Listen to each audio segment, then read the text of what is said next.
Festo में कहा है कि अगर वो सरकार उनकी सरकार आती है इंडिया अलायंस की तो इन सबको रिपील करेगी, सीएए को रिपील करेगी। किसने कहा है? डीएमके। डीएमके कहाँ पावर में आनी है भाई? जी, डीएमके का सवाल ही नहीं है, वो तो इसीलिए ऐसा ऑपोजिशन पार्टीज का कहना है कि क्या मुसलमानों को शरिया और हदीस के हिसाब से रहने का हक नहीं है? देखिए, ये भी एक प्रकार की भ्रांति है। शरिया और हदीस के हिसाब से 1937 से नहीं रह रहा है इस देश का मुसलमान। 1937 अंग्रेजों ने जब मुस्लिम पर्सनल लॉ बनाया तो उसमें क्रिमिनल एलिमेंट क्यों निकाल दिया भाई? फिर तो चोरी करने वाले के हाथ काट दो, बलात्कार करने वालों को रोड पर पत्थर मारकर मार दो। कोई मुसलमान सेविंग्स अकाउंट नहीं खोल सकता, सूद नहीं ले सकता, लोन नहीं ले सकता। शरिया और हदीस से अगर जीना है तो पूरा जीना चाहिए। सिर्फ 4 शादी करने के लिए शरिया और हदीस क्यों आता है? ऐसा नहीं होना चाहिए। ये इस देश का मुसलमान शरिया और हदीस की सारी चीजों से अंग्रेजों के समय से कटा हुआ है जी। और देश ढेर सारे इस्लामिक कंट्रीज भी ये छोड़ चुके हैं। ये कांग्रेस की एपीसमेंट की पॉलिसी है, वोट बैंक की पॉलिसी है। इस देश के माइनॉरिटी इससे बाहर आए, और ये सालों से नहीं है, आज से नहीं है, ऐसा नहीं है, सालों से नहीं है। आज भी सिविल सूट होता है तो देश के संविधान के हिसाब से मुस्लिम भाइयों का सिविल सूट होता है जी। शरिया और हदीस के हिसाब से नहीं होता। काजी के पास कोई नहीं जाता है। तो क्या वो सब राहुल जी लागू करना चाहते हैं? चोरी करने वाले के हाथ काट दो, बलात्कार करने वालों को पत्थर मारकर मार दो, देश का जो द्रोह करेगा उसको फांसी पर चौराहे पर लटकाओ, ये सारा लाना है क्या? अमित जी, थोड़ी सी बात करते हैं साउथ इंडिया की, जहाँ पे कि मोदी जी का बहुत बड़ा फोकस रहा है। पिछले 2-3 महीनों से वहाँ बहुत बार गए हैं। आप लोगों को भी उम्मीद है कि इस बार साउथ इंडिया में भारतीय जनता पार्टी की परफॉर्मेंस बहुत अच्छी होगी।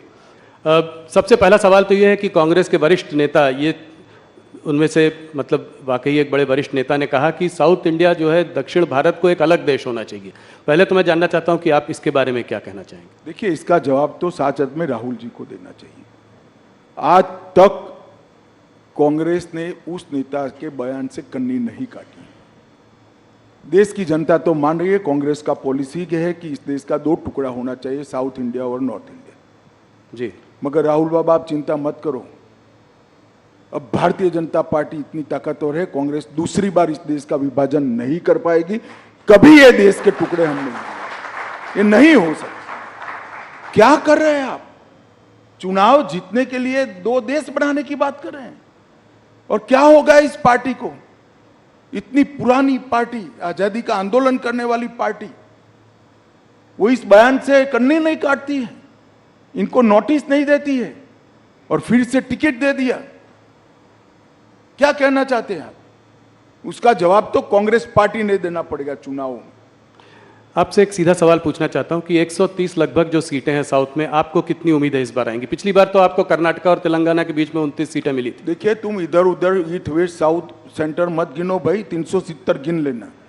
नहीं, 370 में नॉर्थ में तो बहुत सारे प्रदेशों में आपकी करीब करीब पूरी सीटें हैं। तो मैं कह रहा हूं कि एडिशनल 70 सीटें कहां से आएंगी? ऐसा है भाई, जब मैं 300 कहता था तब भी तुमने, राहुल जी, मुझे ये सवाल 2019 में पूछा था कि तुम लाओगे कहां से। मैंने कहा काउंटिंग के दिन दोपहर को बता दूंगा, और हमारी 300 पार हो गई। इस बार भी मैं कहता हूं, काउंटिंग को 12 बजे मुस्कुराते हुए चेहरे पर कहना, मोदी का वादा पूरा हुआ, लक्ष्य पूरा हुआ, भाजपा 370 पार। मैं ये देखना चाह रहा हूं कि कहां से आप और उम्मीद देख रहे हैं। जैसे कर्नाटका में ढेर सारे स्पेस है जी। बंगाल में हम बढ़ सकते हैं, उड़ीसा में बढ़ सकते हैं, तेलंगाना में बढ़ सकते हैं, हम तमिलनाडु केरल में बढ़ सकते हैं, ढेर सारी जगह है, पंजाब में बढ़ सकते हैं। नीचे से शुरू करते हैं, केरला में अकाउंट खुलेगा इस बार? भाई, मैं आपको कहता हूं, आप पिसमिल अकाउंट में मत जाओ राहुल बाबू। आप 370 गिन लेना, मैं उस दिन आपके शो पर आऊंगा और बताऊंगा कि हमने कहा था देश की जनता के आशीर्वाद से, और इसमें भाजपा का कोई पराक्रम नहीं है। इस देश की जनता का स्नेह नरेंद्र मोदी जी पर है, हमारे नेतृत्व पर है, हमारी पार्टी पर है। वो ही वोट में कन्वर्ट होगा, वो ही सीट में कन्वर्ट होगा और 370 पार हो जाएगा। तो आप उड़ीसा के बारे में तो कुछ बताइए कि साथ में है या नहीं साथ में, अलग अलग लड़ रहे हैं कि साथ में लड़ेंगे। पांडियन जी यहाँ आए थे, उन्होंने कहा कि सब प्रधानमंत्री के हाथ में है। अभी तय नहीं हुआ है, राष्ट्रीय अध्यक्ष जी हमारे तय करेंगे, परंतु इतना निश्चित है कि हम उड़ीसा में हमारी स्ट्रेंथ बहुत बड़ी करने जा रहे हैं। उड़ीसा की जनता का मोदी जी के प्रति जो प्यार है वो हमारे कार्यकर्ता बिल्कुल उष्मा के साथ और विनम्रता के साथ उसका स्वीकार भी करते हैं, इसको फील भी करते हैं। सीटें बढ़ेंगी पिछली बार से लोकसभा चुनाव में, और विधानसभा में क्या होगा? निश्चित रूप से विधानसभा लोकसभा दोनों में बड़ी बढ़ोतरी होगी और चुनावी पंडितों की गिनती से कई गुना ज्यादा सीटें भारतीय जनता पार्टी की। उड़ीसा में सरकार बनाने की हालत में हैं आप लोग?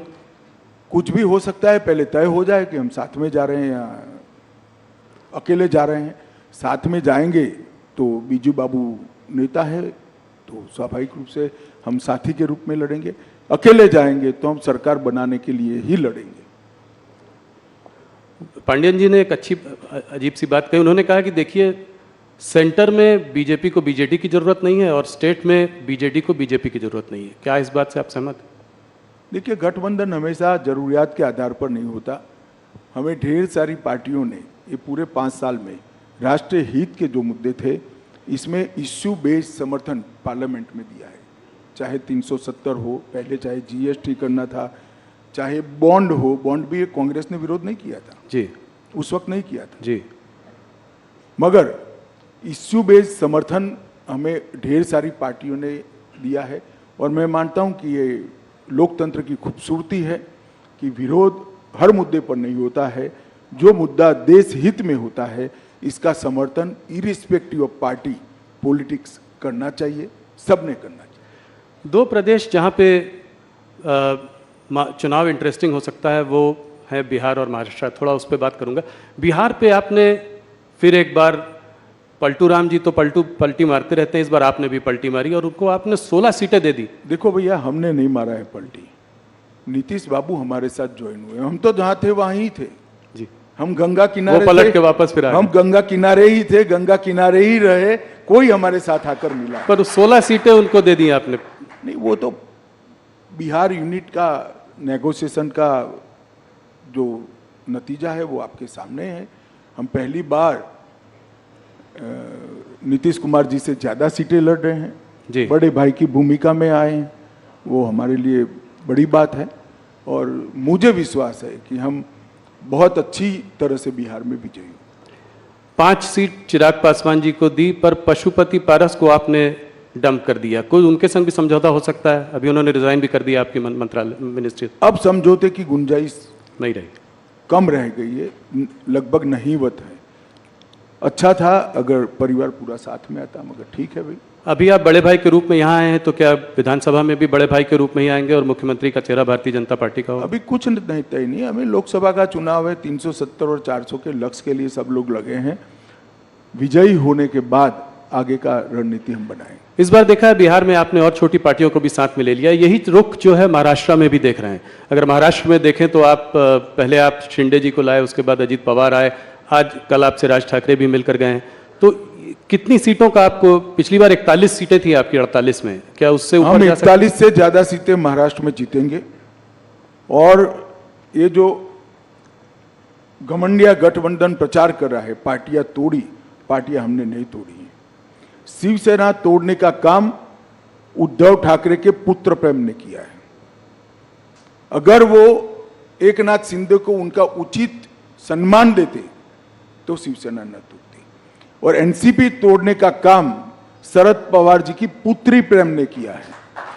अगर वो अजित पवार को उनका उचित सम्मान देते तो आज वो उनके साथ ही होते, हमारे साथ थोड़ी ना आते। वो तो सरकार में थे सब।